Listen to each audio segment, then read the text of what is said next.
Le MSC, c'est un label de certification, c'est une manière de se différencier vers le haut. Pour nous, il y avait plusieurs objectifs. Un des objectifs, c'était comment continuer à recruter des jeunes marins dans les années à venir, à 5 ans, à 10 ans, en sachant qu'au quotidien, quand on entend parler de la pêche à la télévision, à la radio, c'est souvent pour des problèmes de surpêche, de raréfaction de la ressource. Et nous qui pêchons du lieu noir, qui est une espèce en bonne santé et qui le pêchons suivant des bonnes pratiques, on ne voulait pas être pris dans cet amalgame un petit peu infernal. On voulait qu'on entende parler de nous en bien, parce que aussi on a besoin de perdurer, de continuer chaque année à recruter de nouveaux marins lorsqu'un marin part en retraite.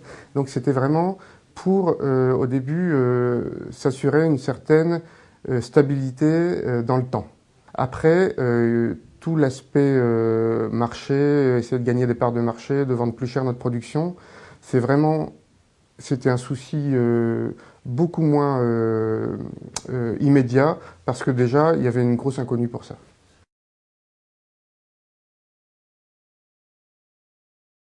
On avait plein de bonnes pratiques, on en était fiers. Ces bonnes pratiques, elles étaient connues que de nous. On n'a pas de service de communication pour les mettre en avant, etc. On n'est qu'une PME. Hein.